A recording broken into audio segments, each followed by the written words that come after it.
Good morning. Welcome back to Daybreak. It's now 21 minutes to 7 o'clock, and it's time we want to take a look at reading the BBI report for the first time here on Daybreak, just to take a look at some of the proposals that are in that report that will be unveiled later at the Bomas of Kenya this morning. We'll be sure to take you there. But first, let's take a look at some of the highlights. And first, we know that there's a proposal to expand the executive to include the position of a prime minister. That is, of course, is very new to this constitution. Then there will be two deputy prime ministers that are being proposed. The cabinet ministers will no longer be called secretaries, but ministers, because some of them will also be coming from Parliament. And the Attorney General is to function as a minister or a cabinet minister. Then the other proposals are that members of Parliament may be appointed to be ministers. Currently, all cabinet secretaries shall not be members of Parliament. Then vetting of ministers not required. Of course, you know, this is a tradition that was introduced by the new constitution and was first enacted in 2013, but that will no longer be required. The non-MP ministers, that is technocrats who may be picked to be cabinet ministers, will have to join Parliament as ex-officio members. Then principal secretaries will no longer be vetted because they will be interviewed by the Public Service Commission and recommended to the President, who will then appoint them to serve in different ministries as PSS. Then the secretary to the cabinet will also not be vetted, unlike the tradition that is now. Other proposals are that the National Assembly will change in its composition from 290 members of Parliament that have been elected from the 290 constituencies to 360 members of Parliament elected at the 290 constituencies. How this will work is that there will be constituencies that will be allowed to elect more than one member of Parliament based on their population quota. Then there is the proposal to abolish all women representative positions that have been in existence since 2013. There's also a proposal to abolish all nominated MPs slots. There are 12 of them. Of course, these are the seats that are used to represent special interests, represent workers, represent persons with disabilities. But also there is a proposal that, like I said, some constituencies will elect multiple members of Parliament. That's one of the proposals. Then something else that may change at the National Assembly is that currently there are 349 members of Parliament, and this is calculated as 290 members of Parliament elected at the constituencies, then 47 women representatives and 12 nominated seats. Those are 349, but now the proposal is to have 11 additional seats so that you have 360. Then the Attorney General, the ministers who are not members of Parliament will also serve as ex-officio members, so that number may go higher than 360 in totality. Then the Senate will also have some change if approved. There will be 94 senators, unlike currently where there are 67 senators, and this will be elected by each county, which will have an opportunity to elect a woman and a man, therefore achieving the gender parity 50-50. Then there is a proposal to abolish 6 women nomination seats at the Senate, and also abolish 2 seats of persons with disability, and also to abolish the seats of the youth. There are 2 of them, so that gives you a size of 27 more senators at the Senate, giving a total of 94. Some other changes that have been proposed is on the changes to the National Assembly. The National Executive will be represented in Parliament. There will be a Prime Minister who will lead government business. There will also be a leader of official opposition who will be the second presidential candidate, or the candidate that scores the second highest number of votes in a presidential election. And there's the proposal to abolish majority and minority leader positions. These are some of the proposals in the BBI report. Then something else that is being proposed is in as far as the judiciary is concerned. The qualification for one to be appointed as a Chief Justice is being raised to 20 years from the previous 15 or the current 15 years. Then the new CJ may be recruited 6 months to the expiry of tenure of the serving CJ. Of course, like now that the Chief Justice is expected to retire in January, his recruitment would have begun 6 months before January 2021.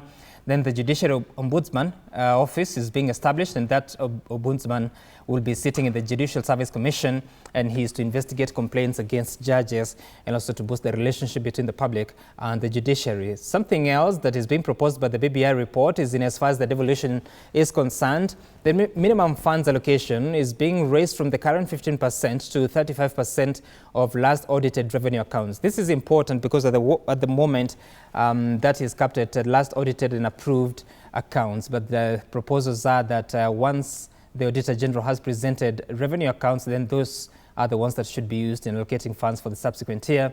Then there's the proposal to establish a ward development fund, which should be a minimum of 5% of all county revenues in every county. And these funds are to finance development projects at all the ward or the wards in a county. So those are some of the proposals, and we'll be diving into them or getting to look at most of them in as far as the situation is concerned. But I am told that there are some more changes proposed for the Nairobi County. You know that currently some 4 functions have been transferred to the national government, but now there's a proposal to move 5 functions and entrench this in the constitution, talking about the county health of the city, transport and roads, county planning and development, county public works and firefighting services and disaster management, all functions of the Nairobi city being proposed to be moved to the national government. Then IEBC changes. This is critical because this is the body that supervises elections. The current commissioners will be vetted afresh. You're talking about Wafula Chebukati, Boya Molu and Professor Abdigulier. They are to be vetted afresh, and the tenure of commissioners is to be reduced to 4 years from the current 6 years, and the commissioners have been capped at 7. This is being introduced in the constitution, and therefore that means that there could be several changes affecting the IEBC, including how the secretariat is being run, with the CEO tenure being reduced to 3 years from the current 6 years, renewable only once. The returning officers are to serve on part-time basis. The returning officers cannot oversee more than 1 general election, and the director positions are being reduced to the heads of department, and IEBC staff must exit after 6 years. So those are some of the proposals in the BBI report. And joining us this morning, we have Priscilla Nyokabi, who is the Commissioner of the National Gender and Equality Commission. She's also a former Member of Parliament. Good morning. Good morning. And I am told that you also have Komotho Iganjo, who is a former Commissioner at the CIC, that is the Commission on Implementation of the Constitution. Good morning, Commissioner. Good morning. How are you? Great. And I want us to dive into it, and starting from the start, that we are seeing the expansion of the National Executive, of course, the introduction of the Prime Minister's position, as well as the Deputy Prime Minister. So the Commissioner was, well, both of you are Commissioners, but Commissioner Iganjo was here earlier. So let me begin with you, Commissioner. When you look at the expansion of the Executive and those proposals that are being made to ensure that ministers now may come from the National Assembly, and those that are not members of Parliament and are appointed as cabinet ministers can also sit as ex-officio members. Would this really help the country in running the affairs of government? And do you think this will be curing the challenges that we have witnessed over the past 7 or so years? I think it's good to go back and remember that the pure presidential system that we have now is actually one of the proposals that was that is the latest entry into the process of our governance system. If you look at all the drafts that were done, I think all the way back to Obamas, I believe even the Kilifi draft, and I think even CKRC, even up to before the writing of the 2010 Constitution, the consensus, the dispute was always between a pure parliamentary system and a hybrid system. And the hybrid system was actually the more popular request. Kenyans had made 2 proposals. They had said they want to be elected the chief executive, but they want power at the top to be shared. So in a sense, it's not a new thing. And I think people assume that this is coming from BBI. It is not. It's actually much older than BBI. There is something that it does. The kind of country that we are, whether we like it or not, we still look at power regionally. It's unfortunate. One hopes that we'll get to the point where we look at pure merit. But the truth of the matter is we want to see some level of regional representation at the top echelons of leadership. And I think what BBI is doing is responding to that. Mm-hmm. Will that lead to better governance? One hopes so. But I think it's definitely a response to a real concern. Again, ministers coming from a mix of ministers coming from Parliament and from outside. Again, this is not new. In fact, the draft that went to Naivasha, the one done by Nzamba Kitonga's team, that was the proposal. It's only that once we now move to a pure parliamentary system, then we removed the executive totally from Parliament. Mm-hmm. But that was always, again, part of the proposal. And the reason for that is to recognize that persons who are elected come with a certain political might that is important for them to hold cabinet positions, to be able to exercise authority that also had sort of some level of political gravitas. I don't think these are of course coming through BBI, but they're not new, and they've been part of our discourse on our systems of governance. Right, and I've been looking at the documents, and Commissioner, well, I have to really specify which commissioner. No, that's all right. She's the commissioner. Right. Mine is... No, it's okay, Commissioner Iganjo. Yes. So, Commissioner Nyokabi, when you look at the proposals, it doesn't exactly say whether we retain the maximum members of the cabinet at a maximum of 22. What in your reading do you think is meant to be? Shall we have more members of the cabinet because of the introduction of Prime Minister's position and the deputies, or how is that going to work? What happens is that, and this is why there is encouragement. I mean, I was happy when I saw the show as first reading, because indeed you have to read the bill holistically. And what is happening is that it starts from 2010 Constitution, so that what you have in the BBI report are proposed amendments. What is not in the proposed amendments stays as is. So we keep the number of ministers as we have always done. So the only change coming on to National Executive at Article 130 is the Prime Minister and the 2 Deputy Prime Ministers. And the Deputy Prime Ministers are cabinet ministers. So no addition there. It's just you will be a cabinet minister with an added gravitas sort of issue, as Commissioner Iganjo speaks about there. But then the idea is that what we have in the report is a draft bill.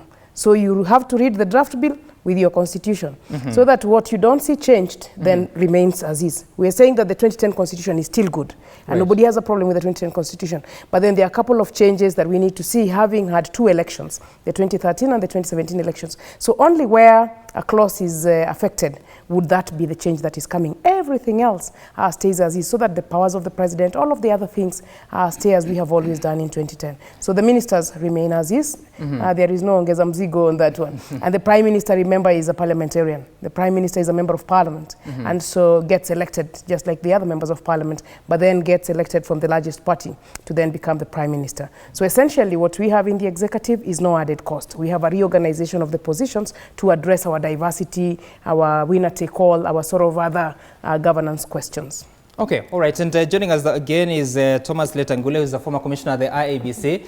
Karibu sana, and it appears that a lot has changed over the past several months. I don't know that you'll mind to explain why, but all the same, let's go to the substance of the conversation this morning. And talking about the changes to the executive, there's that proposal that ministers will no longer need to be vetted, whether they are picked from the National Assembly or outside. Does this help us? Because when people saw that vetting was to happen in 2013 and 2017, they thought that finally the public was going to participate in how people are sent to higher office. Is this a good thing or a bad thing? Well, I think it's 50-50. Vetting is good. We saw in the last government, when ministers were being vetted, a lot of questions came. And it enriched the process. But I think if we do away with vetting, basically the person walks in without being questioned. I think this is something we need to look at in the Bomas meetings now, which are ongoing, to see whether we reintroduce vetting. I think there is a reason why the 2010 Constitution made a provision for vetting, for strict adherence to the law, to check into backgrounds of the people. There is need to reintroduce the vetting. If the draft tries to run away from that, I think there is need. And I think, as Nyokabi has just said, this is still a draft until it's adopted. And certain things needs to be relooked at. What we think, you know, the drafters are also human, and they may have made a few errors here and there. And so the issue, as you've said about vetting, we need to look at it. I think there is need for vetting. Yeah, there is certainly a need to vet. It happens everywhere in other democracies, in America. All the appointees are subjected to vetting. We should not lose away that. That's my thinking. Right, and Commissioner Iganjo, so what's your opinion about getting rid of vetting? Because while you are the CIC, you ensure that, or you had a voice on ensuring that most of the parts of the Constitution are implemented. Now with the proposal that everybody who was sent to the office of PAs or CS or even secretary to the cabinet will not require vetting, but you institute very, should I say, serious vetting when it comes to commissioners of IBC and even the staff. Don't you think this is double standards of offices that are pretty high? My assumption is that the thinking behind it is that the people that are not being required, for whom vetting is not being required, are persons who are being appointed by the president to assist him in carrying out his executive role. And in a sense, once we have given the president the role of the chief executive, we need to allow him some room for maneuver to be able to appoint the team that he can use to deliver on his mandate.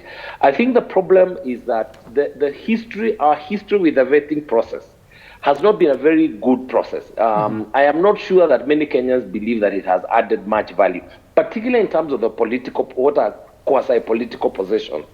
So I think they're thinking, don't forget that all the other vetting for all other state officers who are not directly responding to the president, commissioners of IEBC, commissioners of other bodies, the judiciary ombudsman, all those ones are requiring vetting. But I think the thinking is that for those ones that are purely at the behest and carry out the responsibility of the president, allow him some area. But also, I think there's something sometimes we forget, that we may at some point have a president who's a minority president. You don't have a majority in the House. So the possibility there is that your opponents will be the ones determining the sort of government that you have in terms of who you appoint as ministers, who you appoint as PSs. And so I think I can see where the thinking is coming from. And I think the reality is that with the Constitution, I don't think this goes to the very heart of accountability. I think we still have opportunities if public officers have issues. I think there are possibilities for us to even, censor them. But I do think that we need to allow some particular latitude for a president that we have elected to be chief executive. Otherwise, what happens is that we may end up giving the president a team that he's uncomfortable with, because politically that is what he's been forced to take. So I think I understand where it's coming from. There's also been allegations that it's also an opportunity for a lot of rent seeking. May be true, may not be true. So my view is that I don't think it's a deal breaker, and I think it's not necessarily a negative thing. Okay, and Commissioner Nyokabi, you sat in the 11th Parliament, so you might, I don't know whether you sat in the vetting panel, but you might have known this at the plenary. Did it serve the purpose, vetting the first cabinet of President Kenyatta, did it serve the purpose that was conceived by the drafters of the Constitution? Well, the experience in vetting honestly hasn't been, that positive for the country. And for good reasons. Our country is very political and regional based. And so when you come on for vetting, a lot of times your region backs you, and once your region backs you, it becomes very difficult now to do the merits. We do have a law, the National Assembly Parliamentary Vetting Act, with the suitability. Actually, the role of Parliament has become a suitability test. Is this individual suitable?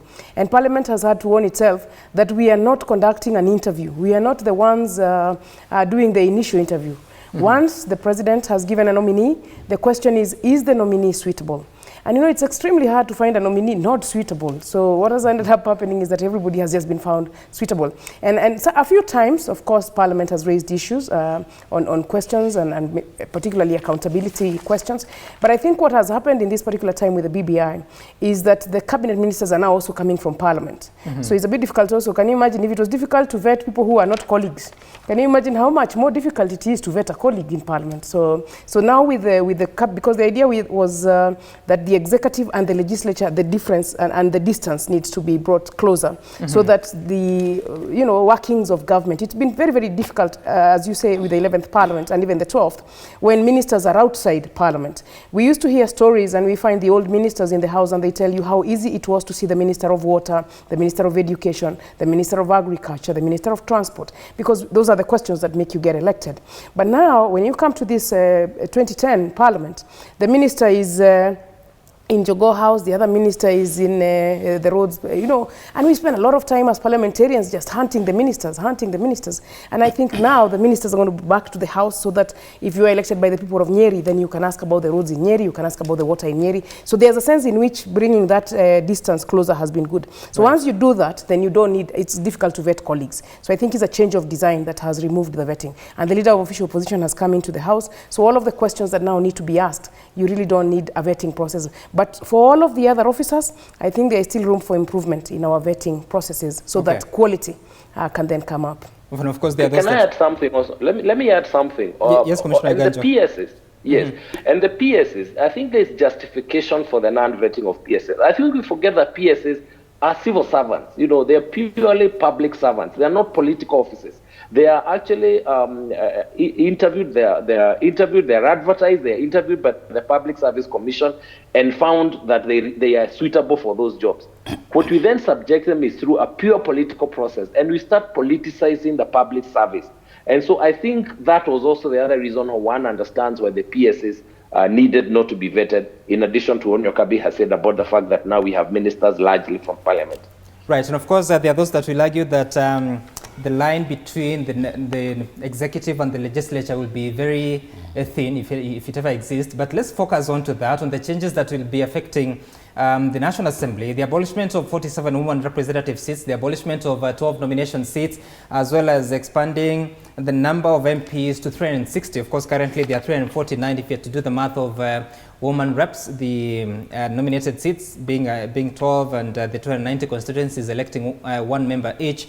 So those changes, I mean, Commissioner Letangule, so when you look at that, there are those that feel Commissioner Nyokabi here is saying that there's no additional cost on the taxpayer, but 360 minus 349 is an additional 11, and then you have 47 more senators at the Senate. Never mind that they're also removing the 20 nomination seats.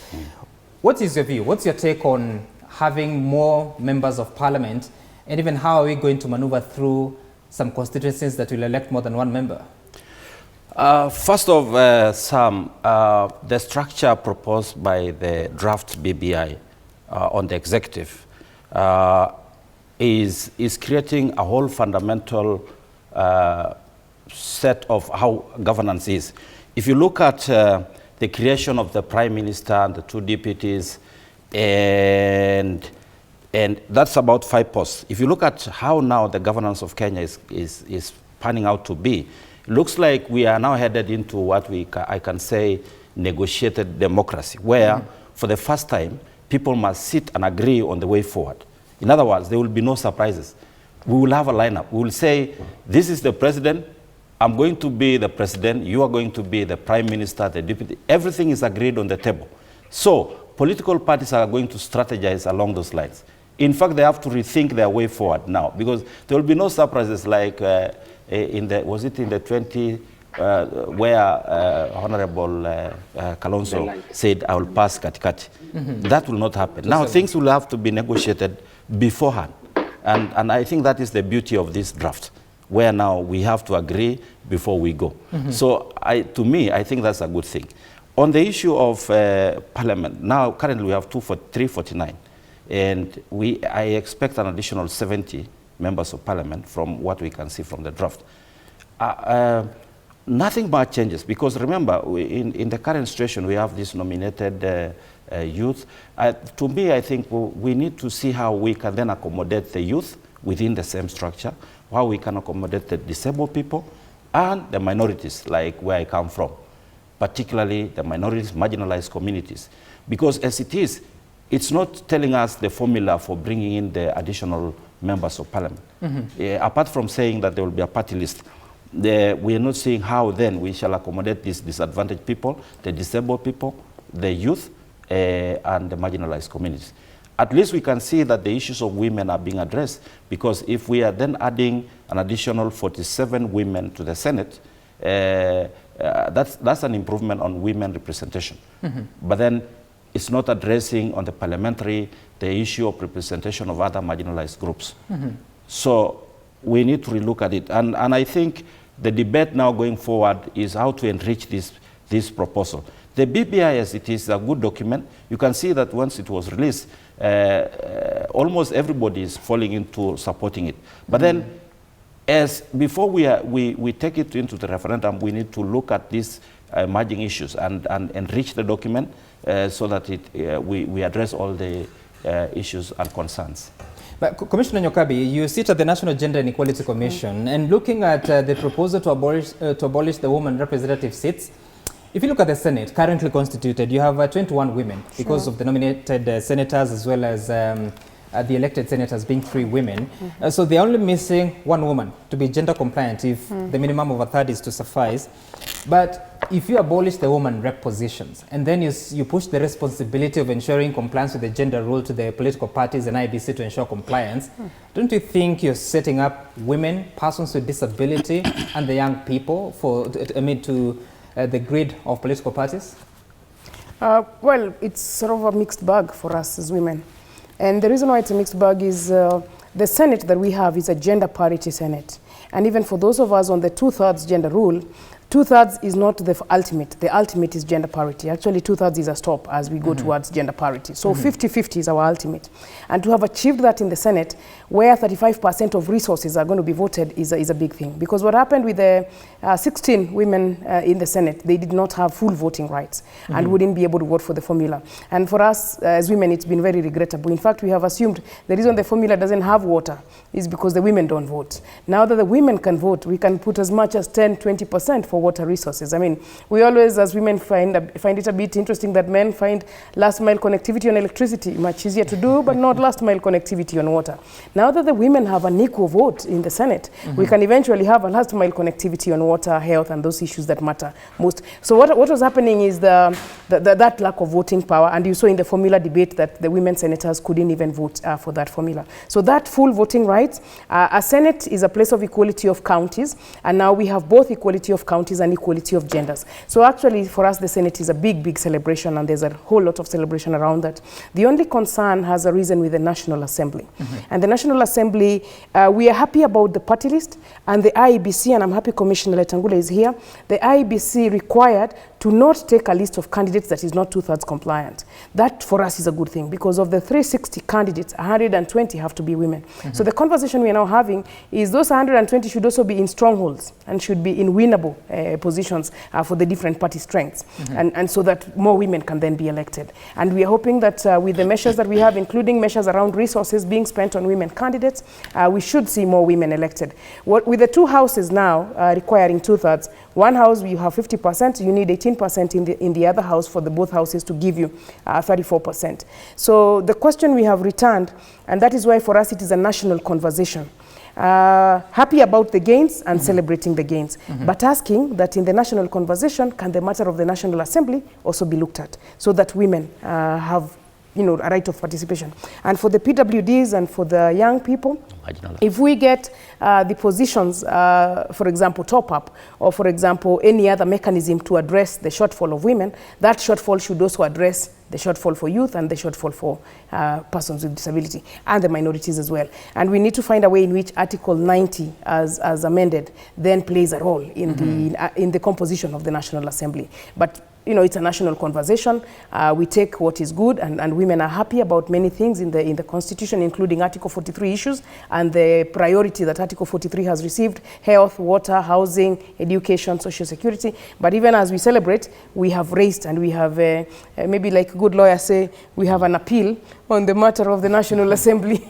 Okay, and Commissioner Ntangula, before we take a break, I'm just wondering, so because if you have to take a look at the main political parties in the country, talking about Jubilee Party, ODM, Wiper, well, I hope I'm politically correct to put those are the major political parties, and you have them picking candidates, and they are conducting the nominations, which are supposed to be by universal suffrage, free and fair. So how do you ensure that women win in seats that, in areas that they can actually win against the other political parties? Let me give an example. Talk about, let's say, the Goreti North, where we are in at the moment. And Jubilee has a male candidate. Then the ODM has a female candidate. And the male candidate in Jubilee is stronger than the woman candidate. Never mind that Jubilee is compliant across the country and ODM is compliant across the country. How do you ensure that they get elected? I think the BBI, on the political parties, I think what I have seen is that apart from now transferring the dispute resolution to political parties tribunal, I haven't seen so much about the BBI addressing the issue of political parties conducting fair and transparent elections within the primaries, if I get your question right. So there's still a challenge on how we can make these political parties, you mentioned the big parties, to be compliant in terms of conducting democratic elections and ensuring that fair candidates win. and the candidate who gets the most votes win. There is still a challenge on how these political parties are going to conduct their primaries. You know, there's been a debate as to who should conduct primaries for political parties. That is still a big challenge, because we've seen in the last elections where the winner sometimes in a political primaries contest loses. So I don't know how then we're going to make sure that more women are able to be elected within a bigger political party to represent the party. That is still a big challenge. Okay, and of course I will continue with this conversation. You're still with Commissioner Kamotho Iganjo, former Commissioner at the CIC. We have Thomas Letangule, former Commissioner at the IEBC, and Commissioner Priscilla Nyokabi, current Commissioner at National Gender Equality Commission. You're back in a moment.